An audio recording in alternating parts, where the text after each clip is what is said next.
Of course, very detailed but very simply learned, so you understand it perfectly. Summary: Deccan's global trade during Amoghavarsha's time. A long time ago, around 1200 years ago, a king named Amoghavarsha ruled over the Deccan, Middle South India. During his rule, that connected with the whole world, especially with Islamic countries like Arabia and Persia. The people of the Deccan traded many special products with other countries. The trade was not just simple buying and selling. It involved many goods, many ideas, and smart technologies moving across lands and seas. What India exported sold to the world. 1. Sugar. India made sugar from sugarcane using new, smart technology. This method was so good that even the Chinese copied it later. 2. Salt. Indians made salt by drying seawater in shallow pans near the sea. This technique came from China, spread to Arabs, and then Indians used it. 3. Fruits, mangoes and citrus. India grew huge farms full of mangoes, lemons, and oranges. These fruits were sent to other countries for trade. 4. Jewels and semi-precious stones. India had beautiful stones like rubies, sapphires, and garnets. These were made into bowls, knife handles, beads, bangles, and paperweights. 5. Cotton cloth. India produced extremely fine cotton cloth. The cloth was so thin it could pass through a small finger ring. It became very famous in many countries. 6. Indigo, blue dye. India sold a lot of indigo, a natural blue colour used to dye clothes. Some traders even got the nickname Nili, meaning blue, from the Indian word Nila, blue. Special trading town, Sanjan, in Gujarat. Sanjan was a very important trade city in Gujarat, western India. It was ruled by a Persian woman named Madhumati for the Rastrakuta kings. Sanjan became a big centre for growing and trading indigo. Key points to remember: the Deccan became global, selling goods and learning new ideas from many countries. Trade was complex. It included goods, smart ways of making things, farming techniques, and even new words. India's products like sugar, cotton cloth, jewels, fruits, and indigo became famous worldwide. The Islamic world, Arabs, Persians, was a major trade partner. Sanajan became an important hub for indigo farming and selling. One-line short summary. Under King Amoghavarsha, the Deccan opened up to the world, selling smartly made sugar, salt, fruits, jewels, cloth, and indigo, and became a major part of global trade, especially with Islamic lands. Would you also like a small mind map diagram or a bullet point cheat sheet to make it even easier to revise and remember? It'll take. Would you like that?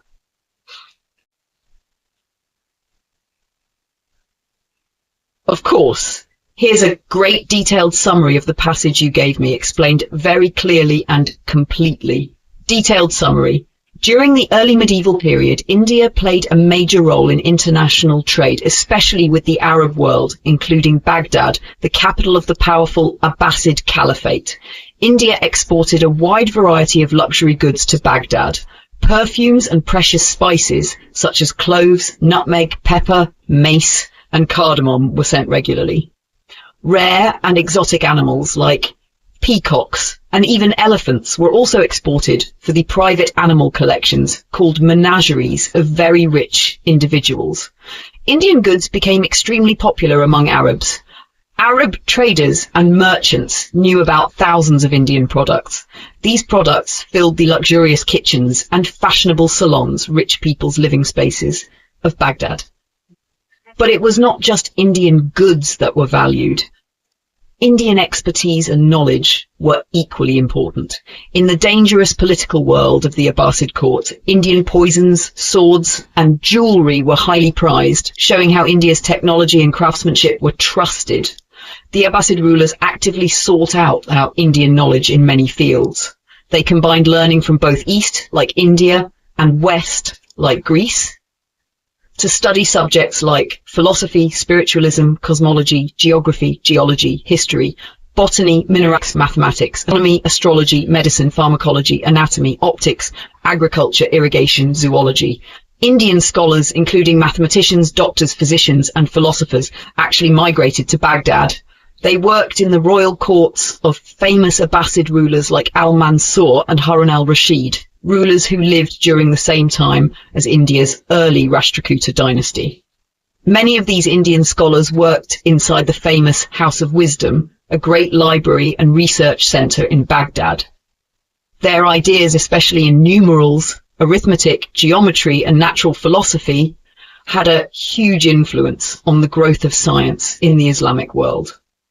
The cultural exchange was two-way. Although India sent knowledge and goods westward to the Arab world, it also received inventions from the Abbasids. Some technological devices invented or perfected by the Abbasids, like water clocks, automated fountains, and mechanical devices, automata, slowly made their way into the Deccan region of India. However, there is only limited evidence of this based on some fragmentary Rashtrakuta texts. On a more personal note, the influence of India on Arabs was so deep and emotional that some Arab merchants named their daughters Hinda, a name inspired by their love and admiration for India. In short, goods, like spices, perfumes, animals, from India were in huge demand in Baghdad. Indian knowledge, science, medicine, mathematics, was highly respected. Indian scholars worked in Baghdad and helped shape the Islamic Golden Age.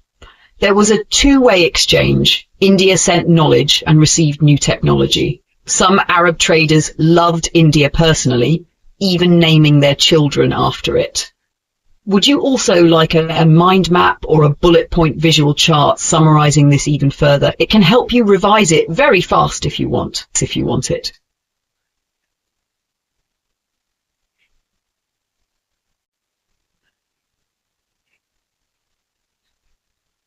Of course. Here's a great detailed summary of everything you asked, written in very clear, simple, step-by-step style, but full of deep understanding. Detailed summary. 1. Human side of trade. Old letters from the medieval period, about 1,000 years ago, were found.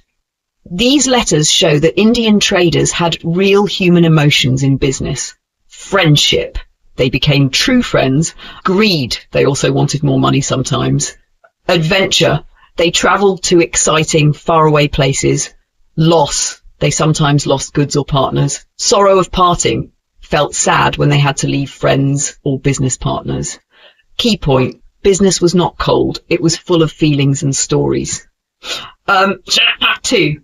International marketplace. An old story from Kerala shows a scene. Traders from different parts of India, Karnataka, Gujarat, Odisha, Andhra, Malwa, and from other countries, Greece, Arabia, China. They sat together on black carpets, counted money, chatted like friends and business partners. Key point. India's coastal towns were global meeting points, like ancient shopping malls with people from many lands. 3. A merchant's bragging. A senior merchant started boasting to impress others. He said, selling Arab horses in Tamil Chola country earned him 2,000 coins fast. Selling elephants earned him 8,000 coins, even bigger money. Selling camphor, Karpuram, in Kollam and Kolhapur was easy and profitable. Key point. He knew where to sell different goods for the highest profits. He was smart and successful. 4. Big traders, big buyers. Historian Ranabir Chakravarti explains, this merchant dealt with very expensive items, horses, elephants, camphor. Only rich landlords, kings, army chiefs, and temples could afford such things. Key point. The merchant was not ordinary. He was important, powerful, and connected to rulers. Hashana 5. Merchants as bankers. The same merchant bragged more. He had lent money to an important man, Vallabha. He was expecting 100,000 coins just as interest, extra money earned from lending. Key point, big merchants were not just traders. They also acted as lenders or bankers, earning huge profits through loans. 6. Arab travellers enter India. While west coast ports, like modern Goa, Mumbai areas, were buzzing with trade, some smart and adventurous Arab traders went deeper inside India. They entered the heart of Rashtrakuta kingdom in the Deccan, central India. They wrote travel books describing what they saw. And 7. India's image in Arab writings. Arab writers describe it as a land of great riches, prosperity, beauty, splendor, strange customs, things very different from their own culture. But sometimes their stories were exaggerated to make them more magical for readers, because Arabic storytelling loved to create wonder, even if it stretched the truth. Key point: even with exaggeration, India's image in Arab minds was of a magical, rich, amazing country. One-line essence. In medieval times, Indian trade across the Indian Ocean was full of human emotion, smart business, huge profits, powerful merchant battle stories that amazed the world. Like a very short 30-second summary, even more compact for fast revision, or a story version where I tell it like a small tale. That will make it even easier to remember. Tell me!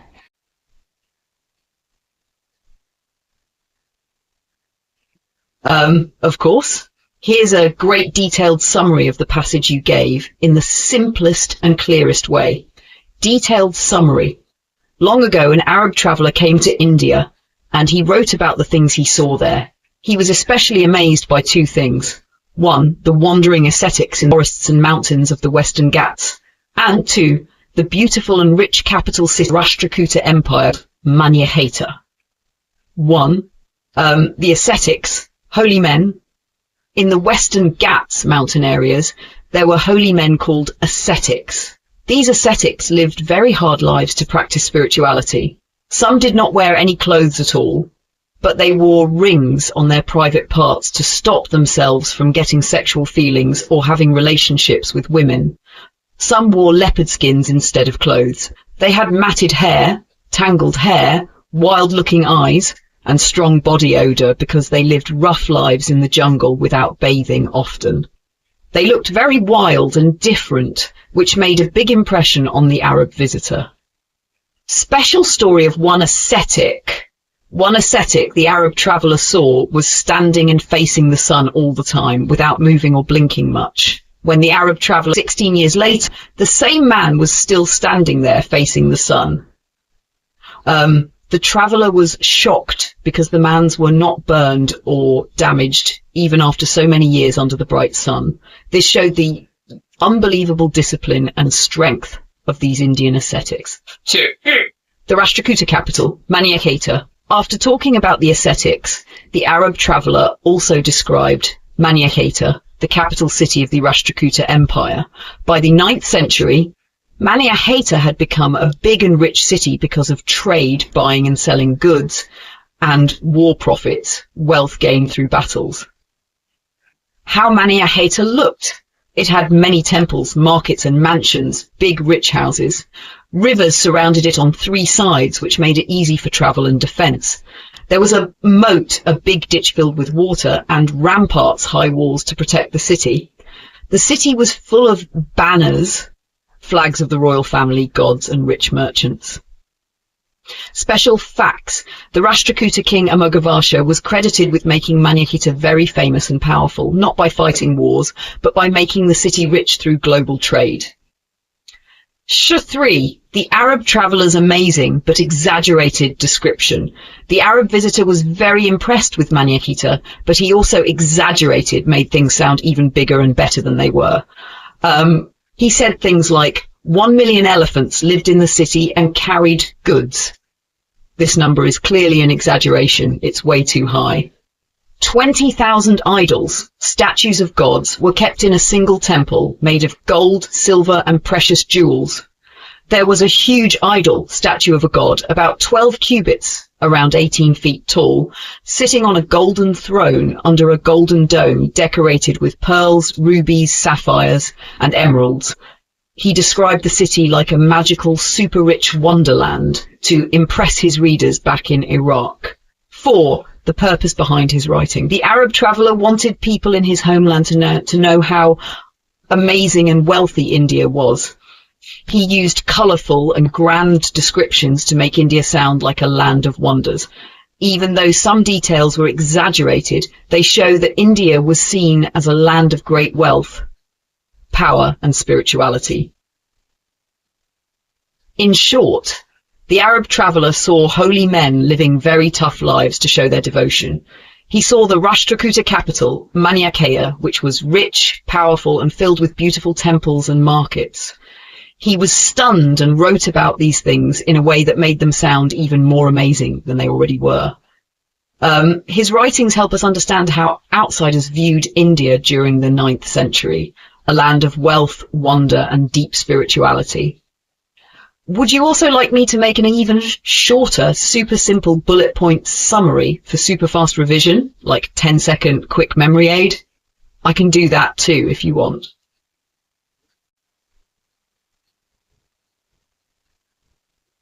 Of course, here's a great detailed summary written in the simplest, clearest way, but still deep and complete.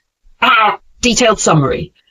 Amoghavarsha was a king from the Rashtrakuta dynasty and ruler of the Deccan region, South India, made a smart decision very different from earlier kings. Instead of depending on constant wars and demanding tribute, forced payments from defeated enemies to fund his government, he chose to rely on trade. This peaceful method allowed him to gather wealth steadily without bloodshed or instability. Because of this wise decision, Amoghavarsha became very rich. His royal treasury money box overflowed.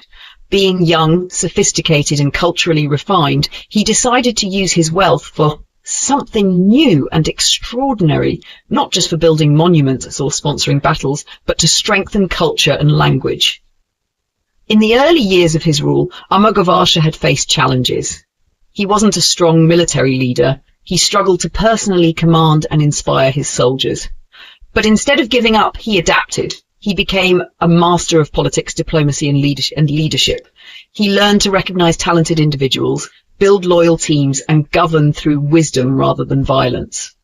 As a lover of literature, art, and beauty, Amoghavarsha transformed his capital, Manyakea, into a brilliant cultural center. He gathered an unprecedented group of poets, scholars, and teachers at his court, creating one of the most impressive royal intellectual circles ever seen. But Amoghavarsha didn't simply ask his poets to write flattering praise about him, as many kings did. He had a much bigger visionary idea. He instructed his court poet Srivijaya to create a formal guidebook of Kannada language and literature. This guide, called the Kaviraja Marga, the Way of the King of Poets, was the first ever written manual for the Kannada language. This text was revolutionary. It did not just teach grammar or how to write well. It thought deeply about how a local everyday language, Kannada, could be refined, enriched, and elevated to the same status as Sanskrit, which was at that time the respected, elite language used by scholars and kings. In doing so, the Kavi Rajamarga made Kannada a literary and cultural language, giving pride to its speakers. Amoghavarsha's vision was so forward-thinking that at that time, no other culture across Africa, Europe, or Asia had produced such a sophisticated work on the relationship between a vernacular language and an elite cosmopolitan language. It showed how highly advanced India's studies of language, linguistics, and poetics were, far ahead of the rest of the world. Because of Amoghavarsha's peaceful policies, love for culture, and support for Kannada, his impact is still felt even today. His efforts helped shape the languages and literary traditions of India in ways that continue to influence modern Indian languages.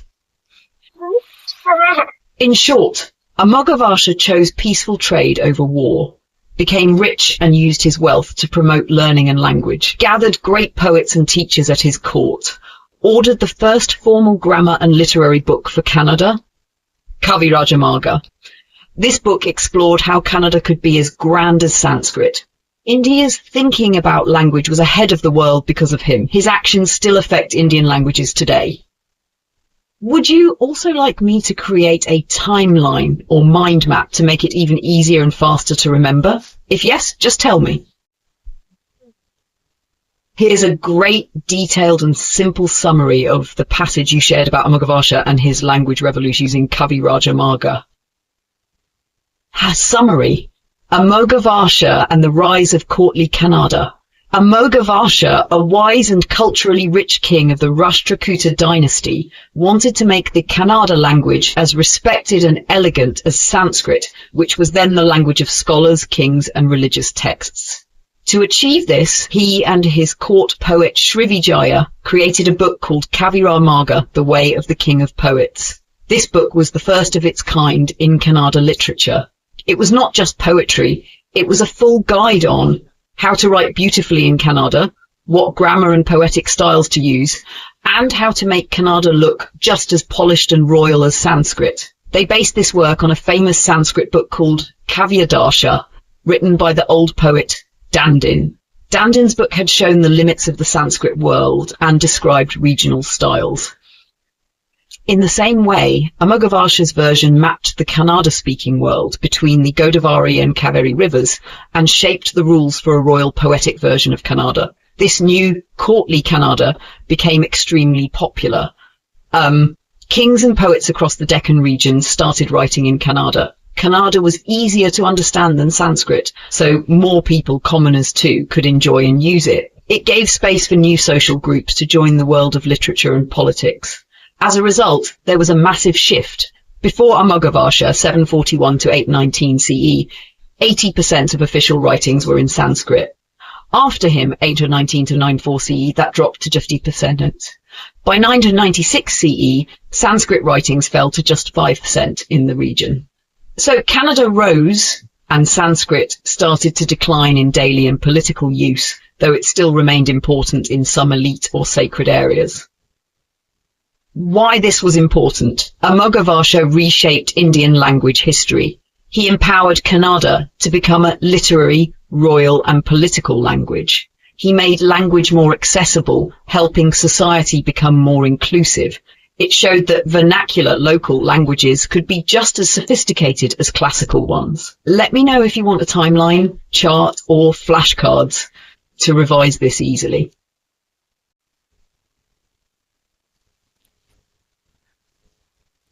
Absolutely. Here's a great detailed summary of the passage you shared. It's explained clearly, step by step, in simple language with all the key ideas covered. Detailed summary. This passage discusses a very important moment in the history of Kannada literature, when it shifted from being a local spoken language of common people to becoming a formal courtly language used by kings and poets. One, a big turning point in world literature. This event was not just important for Karnataka or India, it was a landmark in the history of world literature. It marked a transformation, a big sudden change where Kannada became a respected language of writing and poetry, not just speech.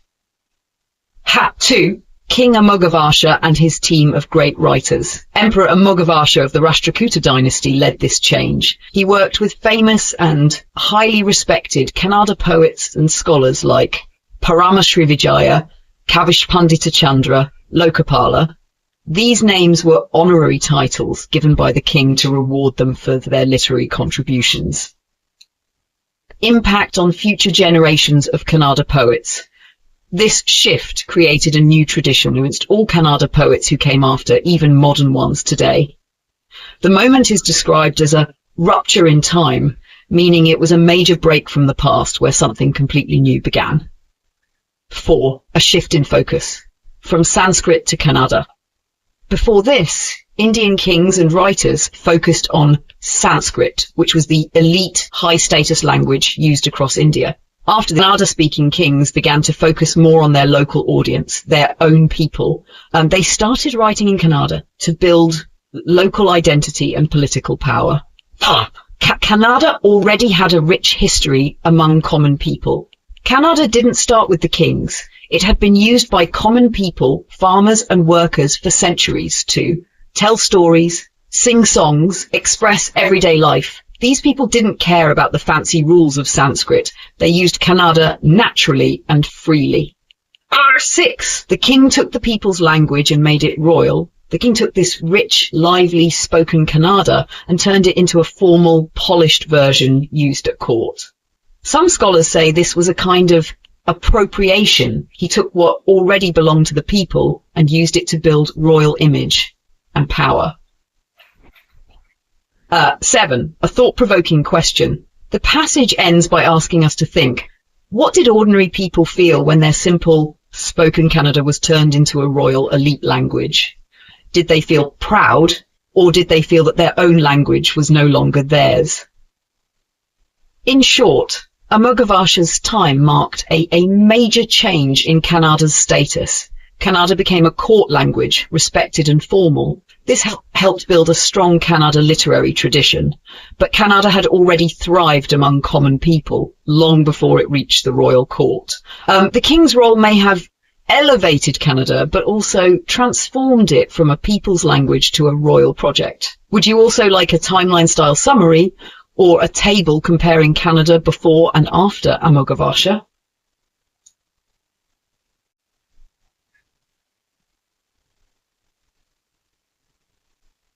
Here's a great, detailed summary of the passage in the simplest and clearest way, as if I'm telling you a story with all the important facts made easy to understand. Who was Amoghavarsha? Amoghavarsha was a famous king of the Rashtrakuta dynasty in South India during the 800 CE. He is remembered for being very smart, cultured, and religious. He loved learning, writing, and promoting the arts. But even though he liked peaceful things, he was not a peaceful ruler when it came to power and politics. He would go to war when needed and ruled with strong ambition. Amoghavarsha's hunger for power. Even though he was a spiritual and intelligent man, Amoghavarsha had a deep desire to stay powerful. He was so determined to keep control that historians say his will for power was stronger than even the mighty Mughal emperors who ruled centuries later.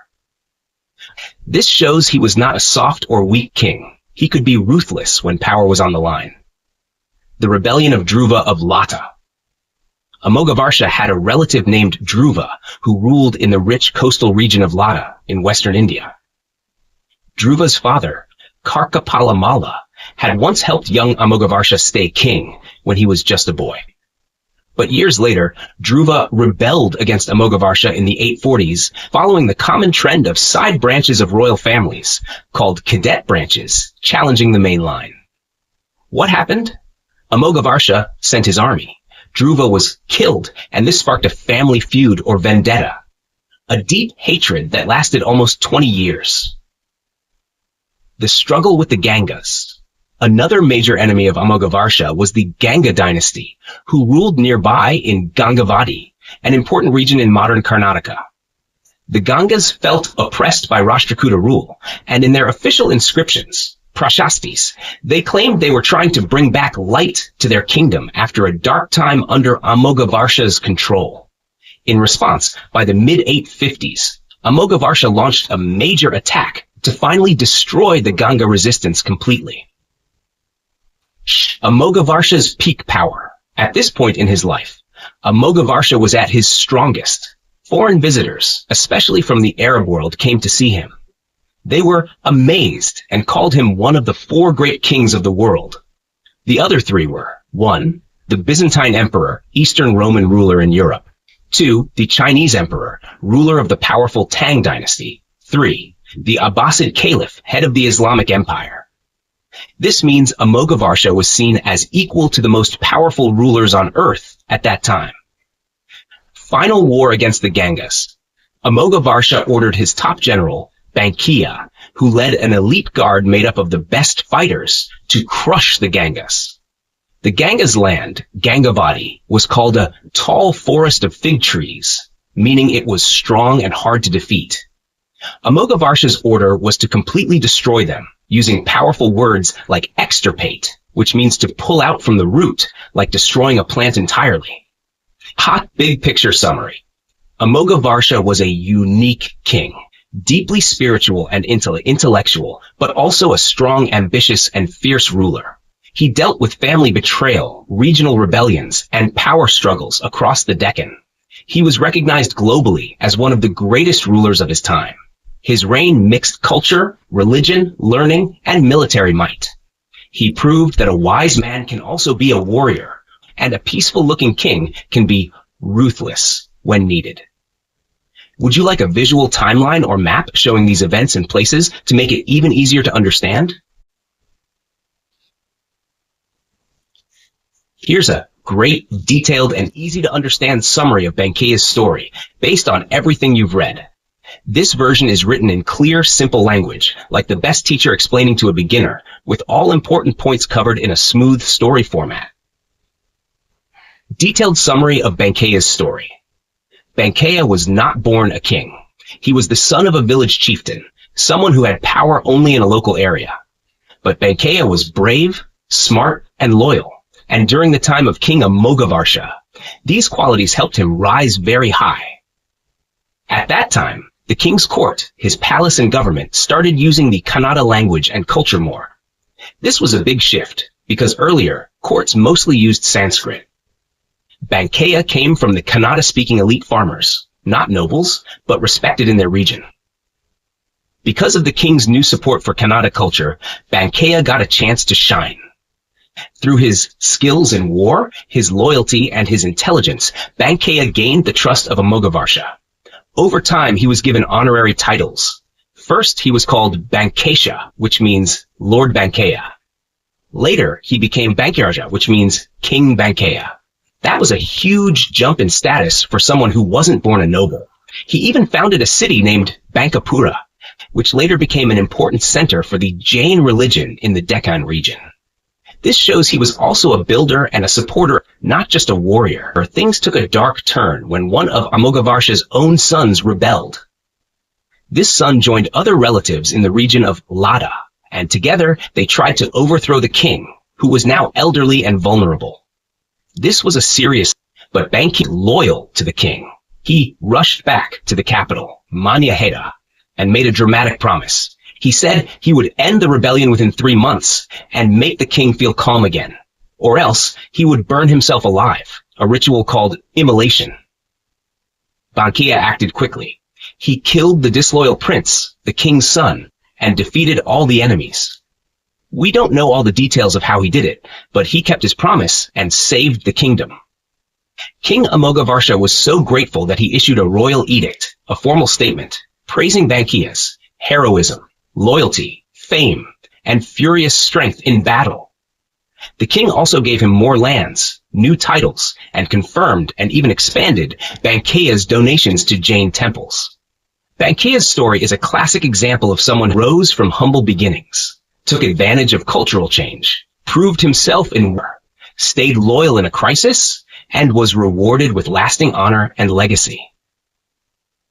Would you like this turned into a story-style version, a timeline, or even a short illustrated comic-style summary? Absolutely.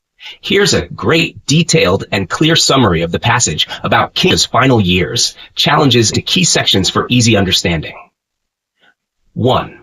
Amogavarsha's aging and new challenges begin.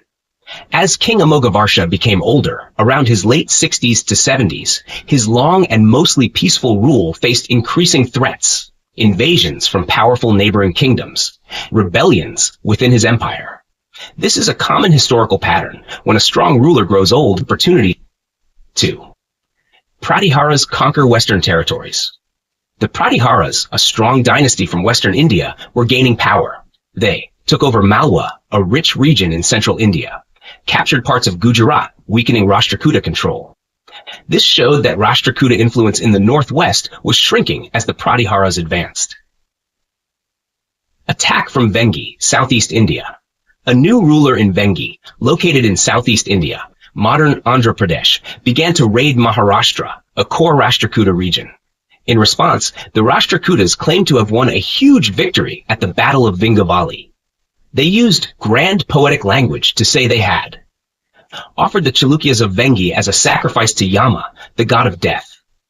This meant they claimed to have completely destroyed the enemy forces in a symbolic, dramatic way. 4. Final peace with the Gangas through marriage.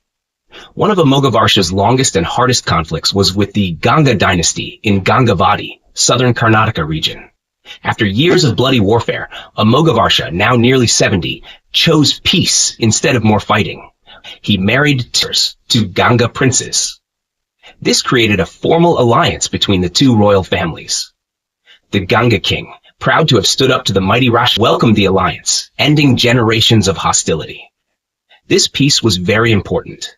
Gangavadi was a mountainous, hilly region, difficult to invade. Controlling it meant the Rashtrakutas had a safe southern border. It also served as a staging ground for military actions deeper like Tamil regions. This peace helped secure the empire's southern front and open new possibilities for expansion. 5. Succession planning. Crown Prince Krishna VI. As Amogavarsha aged, he made one of his younger sons the Crown Prince. This son would later rule as Krishna VI. However, Krishna II faced major challenges. The empire was huge and complex, and hard to control. He did not achieve the same success as his father. 6. A life of drama, creating governance. Amogavarsha's life was a mix of drama, internal rebellions and external attacks, betrayals, even family members rebelled, brilliance in diplomacy, culture, and administration, peace and war. Most of his reign was peaceful, but the last decade had warfare. He was not just a warrior, he was also a poet, scholar, and patron of Kannada literature and Jainism. 7. A historic reign of 60-plus years. By the late 870s, Amogavarsha had ruled for more than 60 years. That's an extraordinary achievement. No other ruler in the Deccan ruled that long before or after. Not even the powerful emperors of Vijayanagara or Delhi matched that length in the region. 8. A lasting legacy. Amogavarsha's contributions outlived him. He encouraged trade, which helped the economy grow. He promoted Kannada culture and literature, making his court a center of learning and the arts. He supported Jainism and allowed different religions to flourish. Final summary, in one paragraph. In his final years, King Amogavarsha faced invasions from the Pratiharas and Vengi, but managed to defend his empire and finally made peace with the Gangas by marrying his daughters into their royal family. This alliance gave him a strong southern frontier. He handed power to his son Krishna II, who struggled to match his greatness. Amogavarsha ruled for over 60 years, longer than any Deccan ruler in history, and left behind a legacy of cultural brilliance, peace, and stability that shaped South India for generations. Would you like a timeline, map-based summary, or kid-friendly story version of this next?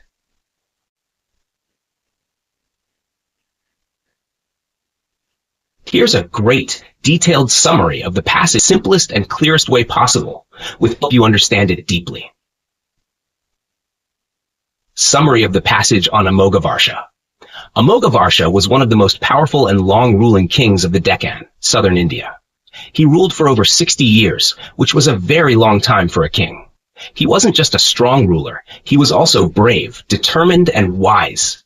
Even though he became king when a young boy, after his father died, and was once scared of older powerful men, he outlived them all, and proved himself as a great emperor. As he grew older, he gained many titles like Vallabha Narendra, the beloved ruler of the people, and Ripatunga, all kings. He was even called the Indra, king of gods among men, a very big compliment. His poets praised him, saying that his Garuda seal, a royal stamp, had broken the seals of all other kings, meaning he had defeated or outshined all his rivals. The people of his capital city, Manyaketa, had known only him as king for their entire lives. By the time he was old, his face was wrinkled, but he was still calm, gentle, and kind to the public during festivals and ceremonies. People probably respected and admired him deeply when they saw him. Even though today many people may have forgotten his name, back in his time, he was known not only across India, but also worldwide. He was possibly the most iconic Deccan emperor in Indian history. The passage ends by saying that Amogavarsha had held his empire together with great effort. But it leaves us wondering, now that he's old and will soon die, can the kings who come after him be as strong and wise as he was? Amogavarsha ruled the Deccan for more than 60 years. He was once a scared boy, but became a legendary ruler. People loved and respected him deeply. He had many royal titles and honors. Poets praised him as greater than other kings. His people had only known him as king all their lives. He was gentle and kind in public, even in old age. His fame spread across India and beyond. Sadly, modern people don't remember him much, but he was a giant in his time. The big question, can anyone after him lead as well as he did? Would you like me to also make a short comic or storybook version of his life next?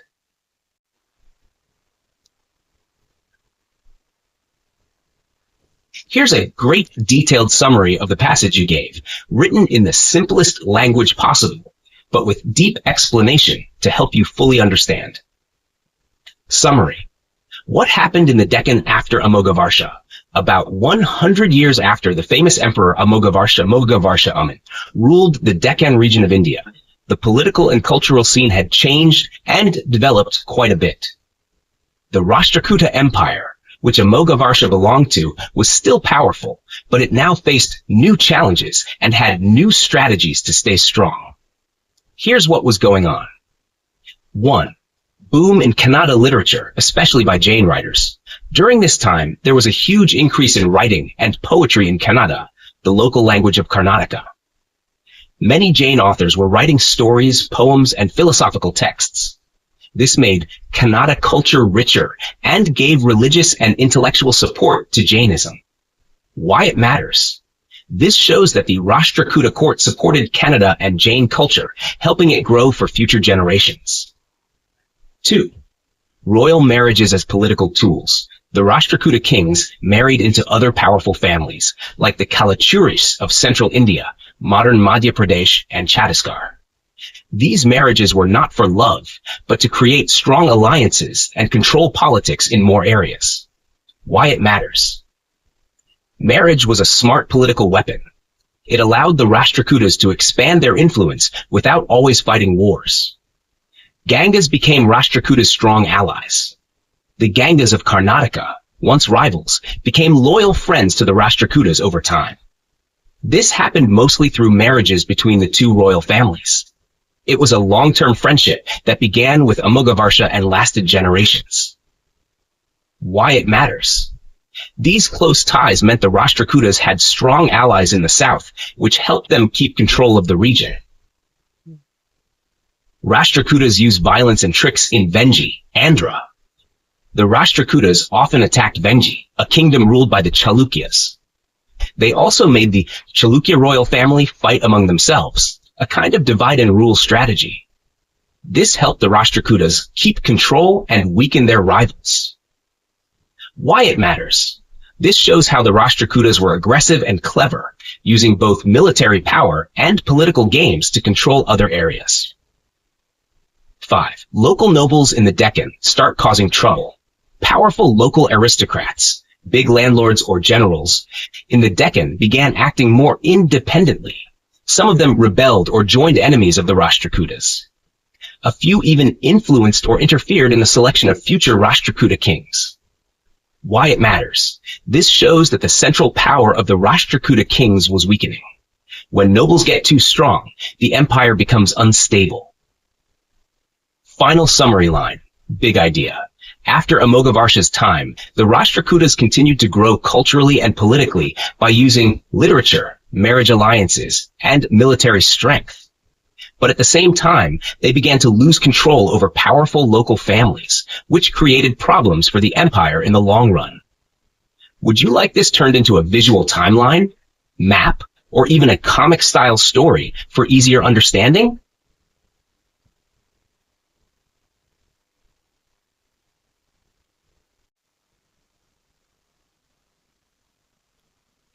Here is a great detail of the passage you shared. In the period after Amogavarsha I, big changes were happening across India, in the north, east, and south. Let's break it down by region. 1. North India, rise and fall of the Pratiharas. The Pratiharas, a powerful dynasty in North India, were becoming very strong. Their main city was Kanauj, an important capital that gave them control over rich areas near the Ganges. But in the early 900s, Indra III, a king of the Rashtrakutas from the Deccan south, led an army north and attacked and destroyed Kanauj. This badly weakened the Pratiharas, and they never fully recovered. 2. Western India. Rise of smaller kingdoms. After the Pratiharas lost power, many kingdoms took their place in West. One of the most important new dynasties was the Paramaras of Malwa in today's Madhya Pradesh. These small kingdoms were not fully independent. They sometimes paid tribute, gifts, money, or support to the Rashtrakutas, so they were semi-allied with them. 3. Eastern India, decline of the Palas. The Palas, a major dynasty in Bengal and eastern India, also became weak around this time. Even though they still claimed power, their local rulers, vassals, were now more powerful and acting independently. 4. Southern India, Pallavas decline, new dynasties rise. In the Tamil region, Tamilakam, the old Pallava dynasty was losing its power. In their place, 3 new powers started rising. Cheras in Kerala, strong traders who controlled ports and traded across the Indian Ocean. Pandyas in Madurai, an ancient dynasty getting strong again. Cholas in the Kaveri River Valley, a rising and very ambitious dynasty that would later become one of the most powerful empires in Indian history. Overall picture. The Rastrakutas were at the center of Indian politics, influencing both north and south. Many old powers were declining, like the Pratiharas, Pallas, and Pallavas. At the same time, new regional kingdoms were rising across the subcontinent, setting the stage for future conflicts and empire building. This period was full of change, where big empires broke apart and new powers took their place. Would you like a timeline or a map to help you picture this better?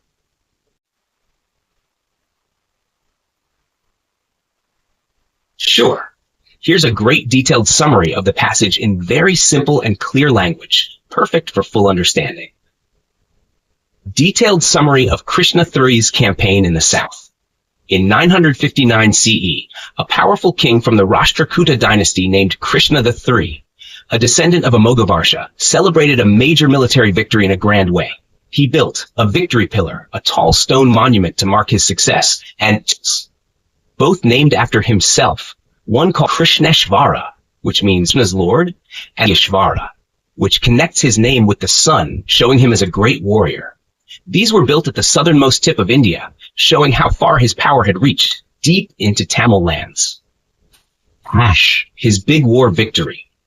10 years earlier, in 949 CE, Krishna III's army had fought a massive battle at Takalam in Tamil Nadu, defeated the Cholas, a growing Tamil dynasty, killed the Chola crown prince, the next in line king, which was a huge blow to the Cholas. This victory made Krishna III one of the most powerful kings in India at the time. What he did differently from past kings. Earlier Rashtrakuta kings were happy just to receive tribute, gifts, money, or taxes from the Tamil kings. But Krishna III went much further. He didn't just accept tribute. He took control of the Tamil land. He divided the land among his own followers and vassals, smaller kings loyal to him. This move made sure that the local Tamil kings couldn't grow powerful again and challenge him. It also helped him build a new power base in the south, with leaders who were loyal to him, not to old Tamil dynasties. Change in language of power. Instead of using Sanskrit, the traditional language of kings and religion, to write about his victory, Krishna III chose Kannada, the local language of the Rashtrakutas. This was a bold shift, showing that Kannada was now a powerful and official language. It reflected pride in regional culture and showed that South Indian languages were rising in importance. Why this matters?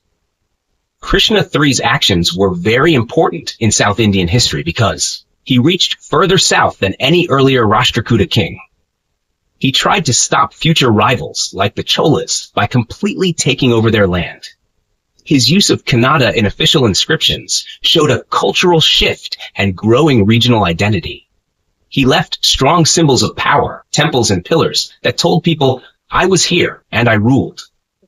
In short, Krishna III was a powerful Rashtrakuta emperor who defeated the Cholas in a key battle, took over Tamil lands, gave them to his loyal men, celebrated with temples and monuments named after himself, and promoted Kannada over Sanskrit, showing strength in war, politics, and culture. Would you like a visual timeline or a map to help make this even clearer?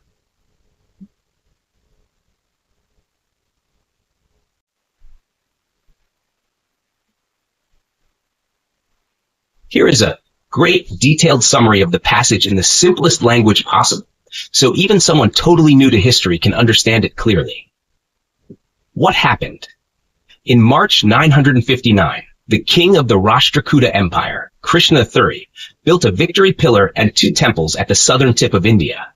He named the temples after himself, a way to show off his power and achievements.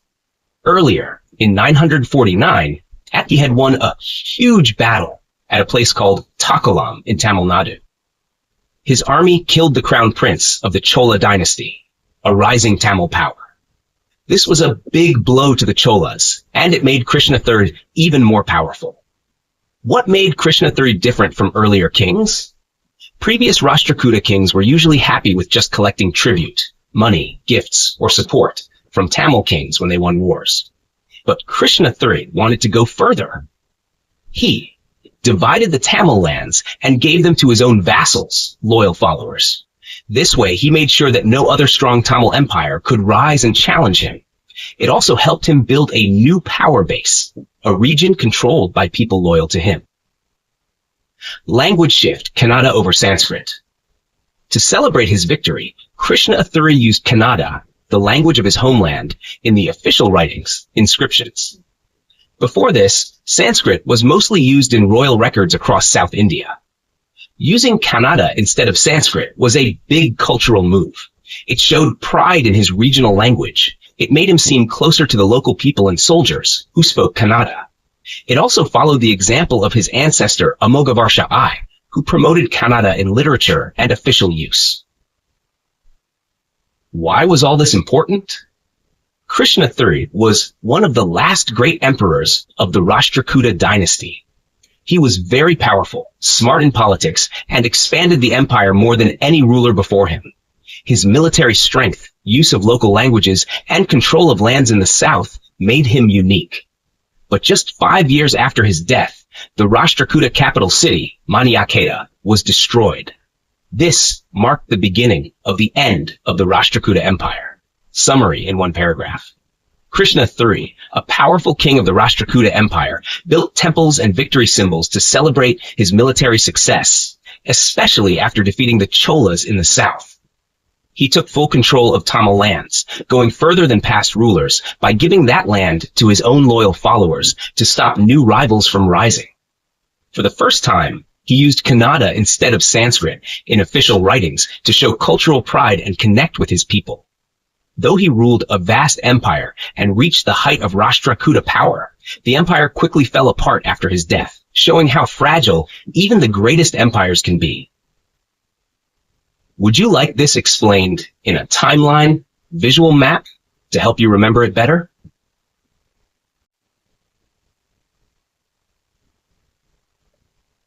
Here is a great detailed summary of the passage you provided, explained simply and clearly. Summary. The fall of the Rashtrakutas at Chalukya. In the late 10th century, a major turning point happened in Indian history. The once powerful Rashtrakuta Empire, which had ruled large parts of India for nearly 2 centuries, suffered a massive defeat that led to its downfall. The main characters. Krishna III, a powerful king of the Rashtrakuta dynasty. He had earlier defeated many kings, including Chalukya, the ruler of Malwa in central India. Chalukya, also called Harsha, a king of the Param, had once been forced to submit to Krishna III, but he was waiting for the right time to fight back. What happened? After Krishna III died, his brother became king, but this new king was old and weak. Chalukya saw this as his chance. He gathered his army and attacked the Rashtrakutas at a place called Chalukya, near the Narmada River. The Rashtrakutas tried to defend themselves using javelins and fire weapons, and they even killed one of Chalukya's generals. But Chalukya had more troops and used boats to cross the river and attack from a better position. In the end, Chalukya's army defeated the Rashtrakutas badly. Why is this important? This battle led to the sacking, destruction, and looting of the Rashtrakuta capital, something that had never happened before. The Rashtrakutas were never able to recover after this defeat. It marked the rise of new powers like the Paramaras and eventually new dynasties like the later Chalukyas. The defeat was one of the most disastrous military losses in Indian history up to that time. In simple words, think of the Rashtrakutas like a strong empire that had ruled for a long time, like a mighty lion. But when the strong king, Krishna III, died, a weak lion took his place. Siaka, who was once scared of the lion, now saw that it was weak, so he struck back, beat the lion, and took over its jungle. That moment changed the story of the jungle forever. Would you like a visual timeline or map to understand this even better?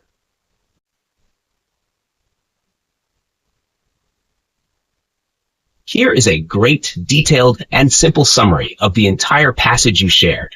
This will help you understand the full meaning and feeling of the text, like a story and lesson combined. Summary in simple words. This passage describes a powerful and tragic moment in Indian history. A northern king, who called himself Harsha, led an army across the Narmada River, entering the Deccan, a southern part of India. This was a big deal because the Narmada was often seen as the dividing line between north and south. His crossing symbolized an invasion, and soon after, chaos and destruction followed. India in the 10th century, 900s AD, was already a land full of conflict in the north. Two great kingdoms, the Palas in the east and the Pratiharas in the west and north, had lost power. Their fall created space for smaller kingdoms to appear. This made the region unstable, full of fighting. Now, this violence was spreading to the south. The invading army, likely from the region of Malwa, attacked with full force. They stormed through the city gates of Manyaketa, a rich capital city in the Deccan, like a flood bursting through a broken dam. They marched down the main streets lined with grand white houses and buildings once used for royal parades. These were places where nobles once stood proudly to watch the king's processions. As they moved deeper into the city, the soldiers saw elephant racecourses, once filled with joy and cheering crowds. These events had been held by the Rastrakuta emperors, the former rulers of this land. These kings came with dancers in front and elephants smelling strongly of a condition where male elephants become wild and powerful. The scent of cinnamon from musk filled the air during these royal parades. Now, all those beautiful scenes were replaced by destruction. The invaders probably stopped to look at the city's many temples, built in the unique southern tiered towers. This was new and strange to the eyes of the northern soldiers. But even if they admired it for a moment, they soon began looting and destroying. This was common in medieval warfare, just like in Europe, the Middle East, or China, where invading armies would kill, rob, and harm innocent. The soldiers likely broke into homes, ripped out gold, stole family treasures, and attacked women and captives. They did these terrible things and then laughed or bragged about their power. This shows us the brutal reality of war in the past. At the end of the passage, the writer quotes a poet from the Deccan who talks about how defeated women looked after their husbands lost the war. Their hands had no bangles, their necks had no necklaces, their eyes had no makeup, their feet had no anklets. The poet says that this sad sight showed just how strong and victorious the new king was. In those times, hurting or humiliating the enemy's family was seen as a sign of strength and success. This tells us a lot about the values of warlike kings and poets of that time. What we now see as tragic and cruel, they saw as heroic. Key takeaways in very simple points. A northern king invaded the southern Deccan region, crossing the important Narmada River. This marked the start of violence in the south, just like the north had already suffered.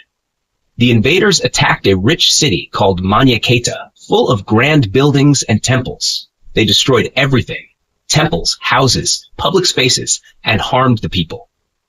Medieval wars were cruel.